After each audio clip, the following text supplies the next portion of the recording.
হরে কৃষ্ণ, রাধে রাধে। শুধু কৃষ্ণ ভক্ত, গৌর ভক্ত, হরি ভক্ত, আমার মা সকল, বাবা সকল, আপনাদের প্রত্যেকের চরণে সশ্রদ্ধ প্রণাম জানিয়ে শুরু করছি আজকের ভিডিও। তো আজকের ভিডিওর 3টি প্রশ্ন। ভগবান কয়টি? সনাতনীদের ভগবান কয়টি? ভগবান কোথায় থাকেন? আর ভগবান কি করেন? তো চলুন আমরা ভিডিওতে প্রবেশ করে যাই। তার আগে বলবো, আপনারা কেমন আছেন? আশা করি প্রাণ গোবিন্দ রাধারানী কি ভাই সকলেই ভালো আছেন।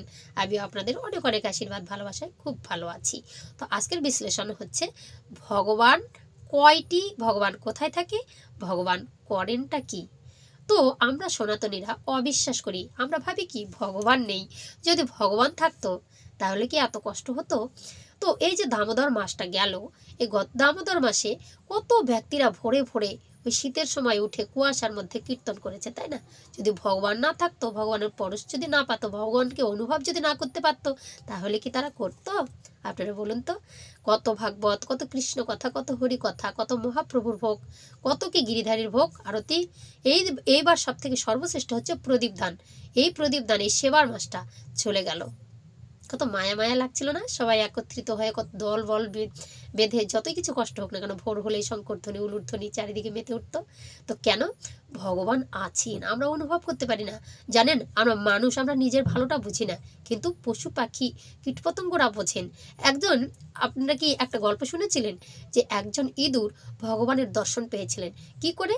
তো ইঁদুরটা, এই যে আমরা দামোদর মাসে কি করি, মাটির প্রদীপে ঘিয়ের প্রদীপ দেই, সলতে করে ঘি দিয়ে প্রদীপ দিই, তাই না? প্রদীপ ঘুরিয়ে তারপর কোনো উঁচু জায়গায় রেখে আসি আমাদের মনোবাসনা পূর্ণ করবার জন্য, তার কাছে প্রার্থনা করি। তো ইঁদুরটা ভাবলো ঘি গন্ধ করছে, একটু ঘিটা খেয়ে দেখি। তো ঘি খেতে গিয়ে ইঁদুরের ছুসলো মুখ দিয়ে সলতাটা একটু সামনে এগিয়ে যায়। এই যেই না সলতিটা সামনে এগিয়ে গেল, ইঁদুরের ছোঁয়াতে ওই সলতে এগোনোর জন্য প্রদীপটা দাউ দাউ করে জ্বলে উঠলো। ভগবান বলল, বেশ তো, আমাকে প্রদীপ দান করলো। দেখুন দামোদর মাসে প্রদীপ দানের কতটা মাহাত্ম্য। এই যে ছোট্ট ইঁদুর ওই মুখ দিয়ে যখন প্রদীপের সলতাটা একটু এগিয়ে দিল, যখনই প্রদীপটা আরো দপদপ করে জ্বলে উঠলো, আর তখনই ইঁদুরটা তার স্পর্শে সেখানেই মরে গেল। এবার যমরাজা কি করলো? তাদের যমদূতকে পাঠালো। যে কোনোই জীব মরুক না কেন, আত্মার ভিতর তো সেখানে হয় না। তো যমরাজ যখন পাঠালো, তখন চিত্রগুপ্তকে হুকুম করা হলো, দেখো তো ইঁদুরটা কি কর্ম করেছে, সে কি এই জমালয়ে থাকবে? এর আত্মার বিচার করবে, একটু দেখো। চিত্রগুপ্ত দেখছে, যমরাজ মহারাজ, এর একটা পুণ্য ফল আছে। কি বলছে? কার্তিক মাসের দামোদর মাসে সে প্রদীপ দান করেছে। দেখুন বলছে, এই দামোদর মাসে, এই সেবার মাসে কেউ যদি প্রদীপ দান, ঘি দিয়ে যদি প্রদীপ দান করে ভগবান শ্রীকৃষ্ণকে, তাহলে তার থেকে আর পুণ্যজন নেই। এখানে কিন্তু তার আর ঠাঁই হবে না। এই জমপুরীতে শুধু পাপী ব্যক্তিরা আসে, এর ঠাঁই নিশ্চয়ই সেই স্বর্গে। তাড়াতাড়ি করে স্বর্গে পাঠিয়ে দাও, দুধ পাঠাও, রথে করে নিয়ে যাক। এই যে ভগবানকে লাভ করলেন একটা ইঁদুর, কিন্তু আমরা ভালো মন্দ বুঝি না। এইরকমই একটা মূর্খ রাজার মনের মধ্যে প্রশ্ন জেগেছিল। তার রাজকার্য আর কিছুই ভালো লাগলো না, প্রজাদের আর কিচ্ছু ভালো লাগছে না। শুধু বারবার মনের মধ্যে চিন্তা হচ্ছে, আমাদের ভগবান কয়টা? সকলেই বলে, এই তোমাদের ভগবান কয়টা? সবাই বলে তোমাদের নাকি 33 কোটি দেবতা। তাহলে তোমাদের ভগবানটা কয়টা? তোমাদের ভগবানটা করেন কি? হ্যাঁ, ভগবান কোথায় থাকেন বলতে পারবেন? তো রাজার মনের মধ্যে ঘুরঘুর করছে প্রশ্ন। একদিন কি করলেন, সবাইকে উজির নাজির সব ডাকিয়ে দিয়ে চারিদিক থেকে সবাইকে নিয়ে এসে বসিয়ে দিলেন কাছে। বলছে, বলো সবাই একটা প্রশ্নের উত্তর দাও, কোথায় কোথায় সন্ন্যাসী এসেছে আর তান্ত্রিক আছে, কে বলতে পারবে ভগবান কয়টি? ভগবান থাকেন কোথায়? ভগবান করেন কি? সঙ্গে সঙ্গে বলছে, আমরা কেউ পারবো না। এক একজনে এক একভাবে বিশ্লেষণ দিল। রাজার মস্তিষ্কে ঘটের মধ্যে পৌঁছালো না। রাজা একদিন কি করছেন, ঘোড়া ছেড়েছেন। ঘোড়া ছেড়ে সমুদ্রের বুকে হাওয়া খেতে গিয়েছেন। আলতোভাবে রাজা বসে আছে জলের দিকে। দেখছেন একটি সাধু জলের উপর দিয়ে হেঁটে চলে যাচ্ছে। বলছে, এই সাধু, এই সাধু, এইদিকে আসো। বলছে কি, এই সাধু, কিন্তু সাধু কিছুতেই শোনে না, দেখেও না সাধু যে রাজামশাই উনি, রাজার হুকুমে আসতে হবে। কারণ যারা সাধু, যারা কৃষ্ণ ভক্ত, ভজন সাধনে পটু, তারা এই আসা যাওয়া, কে রাজা কে উজির কে ফকির, এগুলোর কোনো ধার ধারে না। যা হবে জীবনে হবে, এসেছে যখন মরতে তো হবে, কাউকে ভয় ডরও করে না। রাজা তখন ঘোড়া থেকে নেমে জোর করে সাধু বাবার কাছে দৌড়ে চলে গেলেন। আপনাকে ডাকছিলাম আমি। ও, আপনি আমাকে ডাকছেন বুঝি? তো আমি কি এই হই? আমার কি কোনো নাম নেই? বলছে, সাধু বাবা দয়া করুন, আমি বুঝতে পারিনি, তো আমার একটা প্রশ্নের উত্তর দেবেন? বলছে, কি প্রশ্ন? বলছে, আপনার কাছে 3টা প্রশ্ন রাখবো। একটা হচ্ছে যে ভগবান কয়টি, তারপরে ভগবান কোথায় থাকেন, ভগবান করেন কি? বলছে, মূর্খ, দেখো আমাকে যে তুমি ডেকেছো, একটা সম্বন্ধ ধরে ডাকবে। সাধু বাবা বলো, বলছে এখানে তো প্রশ্নের উত্তর দেওয়া যাবে না। বলে কোথায়? তুমি আমাকে বাড়িতে নিয়ে চলো, এত প্রশ্ন করছো আমি খেলাম না না খেলাম কোথায় থাকি তুমি তো কিছুই জানো না, তো একটু আগে নিয়ে চলো না। বলছে চলুন। নিয়ে গিয়ে রাজার উদ্যানে সুন্দর কুটিরে তাকে বসত করতে দিয়েছেন। আর পরের দিন সকালবেলা উঠে বলছে সাধু বাবা আপনাকে থাকতে দিলাম, আপনাকে খেতে দিলাম, আপনি এবার বলুন আমার প্রশ্নগুলোর উত্তর। বলছে না না এখনো বলার সময় হয়নি, যখন সময় হবে আমি ঠিক বলবো, তুমি চলে যাও। আবার রাজা বলছে হ্যাঁ প্রশ্নের জন্য আমি বিচলিত হয়ে গেছি বাবা, সৌরে মেবা ফলে সেই ফল কিন্তু অত্যন্ত মিষ্টি। তো রাজা বলছে সাধুকে আবার বলছে তুমি একবার বলো। বলছে তুমি এবার এখানে শুনবে নাকি সমস্ত তোমার যে প্রজারা যারা উত্তর দিতে পারেনি তাদের কাছে শুনবে, সমস্ত প্রজাদের নিয়ে তুমি বলো এটা কি ঠিক নাকি তুমি আমার কাছে একা শুনবে। বলছে ঠিক, উত্তম প্রশ্নের উত্তর, যে আমি সবার কাছে শুনি তাহলে যারা পারলো না তাদেরকেও শেখা উচিত। বলছে ঠিক আছে আমার যত প্রজারা আছে তাদের কাছেই শুনবো। বলছে ঠিক আছে ততক্ষণ তুমি সমাজে ঢেরা পিটিয়ে দাও, সবাইকে যখন একত্রিত করতে পারবে তখনই তুমি আমার কাছে আসবে। বাবা ওই রাজামশাই কি করলেন, 1 মাস লাগলো সবাইকে একত্রিত করা। মুখে বলা অনেক কিছু যায় কিন্তু সবাইকে এক করা অত সহজ নয়, কি বুঝলেন?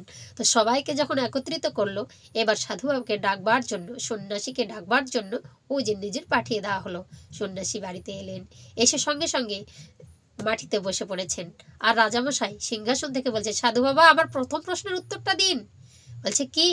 বলছে ভগবান কয়টি, হিন্দু সনাতনীদের ভগবান কয়টি? বলছে আমাকে কি এখানেই বসতে দেবে নাকি বসতে টসতে দেবে? বলছে বসুন না। একটি ছোট্ট আসন পাতিয়ে দিল। সন্ন্যাসী বাবা ওখানে বসলো। এই যে শোনো, তোমার যে এই যে কিন্নরা আছে বা তোমার হচ্ছে আশেপাশে যারা আছে তাদেরকে একটু বলো 1 থালা আমাকে করি দিতে। রাজামশাই তারা অভাব নেই, সে স্বর্ণ মুদ্রা 1 থালা নিয়ে এসে সন্ন্যাসীর হাতে দিল। বলছে না না আমি নেব না। বলছে কেন? আপনি তো চাইলেন। বলছে তোমার জন্য চেয়েছি। আচ্ছা বলো তো একটা করে গণ, এই যে এই থালা থেকে ওই থালাতে পার করো। যে তখন রাজামশাই বলছে একটা করি তুলেছে, বলছে 1 থালায় রাখো। হ্যাঁ রেখেছি। আবার একটা তোলো, আর একটা নিয়ে বলছে 2। বাট হাতে তোমার কয়টা আছে? বলছে আমার তো হাতে একটাই আছে। তো 2 কোথায় পেলে? তোমাকে তো একটা একটা করে গুনতে বলেছি। বলছে হ্যাঁ। তারপরে ক্রম অনুসারে গুনছে। বলছে একটাও গোনা হলো না, হাতের মধ্যে যেটা থাকবে সেটাই হচ্ছে ক্রম, মানে এক ছাড়া হয় না। তো ভগবান হচ্ছে একটাই, আমাদের মত অনেক, করি আছে অনেক কিন্তু মতটা আমাদের অনেক, ভগবান একটি। বলছে উত্তম উত্তম। কিন্তু পরের প্রশ্নটা বলছে কি, ভগবান কোথায় থাকেন? বলছে ভগবান কোথায় থাকেন? বলছে ইস এত প্রশ্ন করছো, আমি কখন এসেছি, একটাও খাওয়া দাওয়া জুটলো না আমার। যাও না একটু রানীদেরকে বলো একটু দুধ নিয়ে আসতে, আমি দুধ খাই।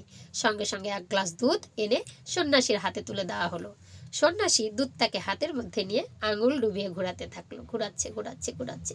রাজামশাই বলছে সন্ন্যাসী মহাশয় আপনি দুধটা খেতে চাইলেন কিন্তু ঘোরাচ্ছেন কেন এমন করে? বলছে আমি ঘোরাচ্ছি আর এমনি, আমি যেটা আমি আমি বুঝতে পারি না যে সবাই বলে দুধের মধ্যে মাখন থাকে, কোথায় থাকে আমি তো দেখতে পাচ্ছি না। রাজামশাই বলছে দুধের মধ্যে মাখন কি আর ওইভাবে পাওয়া যায়? দুধকে মন্থন করতে হয়, কিছু কৌশল আছে, জাল দিতে হয় উনুনে, তারপর সর ফেলতে হয়, তারপর মাখন পাওয়া যায়। বলছে ও তাই বুঝি, তাই বুঝি। বলছে হ্যাঁ। তাহলে ভগবানকে যদি পেতে হয়, ভগবান কোথায় থাকে যদি দেখতে হয়, তাহলে অবশ্যই একটা সৎ গুরুর প্রয়োজন আছে, তারও তো কৌশল আছে নাকি? কৌশল ছাড়া কখনো ভগবানের কাছে যাওয়া যায় না। গুরু ছাড়া গোবিন্দ ভজে সেই জন্য রুকে পচে। রাজামশাই বলছে উত্তম। হ্যাঁ সাধুরাই প্রশ্নের উত্তর দিতে পারে, অন্য সাধারণ মানুষ তাদের পক্ষে সম্ভব নয়। এবার বলছে 3 নম্বর প্রশ্নের উত্তর দিন। বলছে কি প্রশ্ন? বলছে কেন ভগবান করেন কি? সকলে বলে ভগবান এটা করে সেটা করে, কিন্তু আমি তো দেখতে পারি না ভগবান কি করে, আমরাই তো সব করি। সন্ন্যাসী মশাই হেসে বলছে আরে মূর্খ রাজা, আমাকে যে এতক্ষণ মাটিতে বসে রেখেছো, আমি তোমার প্রশ্নের উত্তর দিচ্ছি, তাহলে আমি তোমার কে? বলছে গুরুদেব। তাহলে গুরুদেবের স্থানটা কি মাটির মধ্যে? বলছে অবশ্যই নয়, তোমার ওই রাজবেশটা আমাকে খুলে দাও, আমি তবে তোমার প্রশ্নের উত্তর দেবো। 2টা তো দিয়েছি, আরো একটা দেবো। বলছে তাই নাকি? রাজামশাইয়ের যত শরীরের মধ্যে রাজপ্রসাদ, মাথার মুকুট সব সন্ন্যাসীর হাতে দান করে দেওয়া হলো। বলছে আমাকে রাজা রাজা রাখছে? বলছে হ্যাঁ। বলছে আমি রাজামশাই হলে কি মাটিতে বসে থাকে? বলছে নিশ্চয়ই না। বলে কোথায় বসবে? তাহলে আমাকে সিংহাসনটা দাও, তাহলে তো রাজা রাজা লাগবে। রাজামশাই হেসে সিংহাসনটা দিয়ে দিল। বলছে রাজামশাই আপনি যে যাচ্ছেন, আপনার দেহটা তো একদম নগ্ন থাকলো, তাহলে আমার যে পোশাকগুলো আছে আপনি একটু পরে নিন। রাজামশাই কি করলো, ওই সাধু বাবার পোশাকটা পরে গেল। সাধু বাবা গিয়ে সিংহাসনের বসে চুপটি করে আছে। রাজামশাই বলছে সাধু বাবা আপনি যে বললেন আমাকে প্রশ্নের উত্তর দেবেন, কি ভগবান কি করেন? বলছে রাজামশাই ভগবান এটাই করেন। এখন তুমি যা আছো আর আমি যা আছি, আমি কি ছিলাম? বলছে আপনি সন্ন্যাসী ছিলেন, ভিখিরি ছিলেন। এখন আমি কি হলাম? রাজমটুক আর রাজ পোশাক যার অঙ্গে থাকে সে রাজা হয়। বলছে আমি এখন রাজা। আর তুমি তুমি এখন তোমাকে কেমন লাগছে? বলছে সন্ন্যাসী, ভিখারির মতো। বলছে ভগবান এটাই করে, আজকে রাজা যে কালকে তাকে পথে নামিয়ে দেয়, ফকির বানিয়ে দেয়, আর পথের ফকিরকে তুলে কখনো রাজার সিংহাসন দিয়ে দেয়। কি বুঝলেন? রাজামশাই বলল, আমার সমস্ত যত আমার দ্বিধা ছিল, যত প্রশ্ন ছিল, সব উত্তর আমি পেয়ে গেছি। আজকে রাজা, কাল সে ফকির। কিসের বড়াই, কিসের অহংকার? আমরা আমরা জানি না, আমরা কখনো বিশ্বাস করতে পারি না ভগবান নাই। বিশ্বাসে বস্তু মিলে তর্কে বহুদূর। ভগবান যদি না থাকতো তাহলে কি এত কিছু সবাই করতো? বলুন তো, কত লাখ লাখ টাকা খরচা করে, কত পথ কীর্তন, কত মহাপ্রভু, কত ভোগ আরতি, এগুলো কেন করে? নাম সংকীর্তন।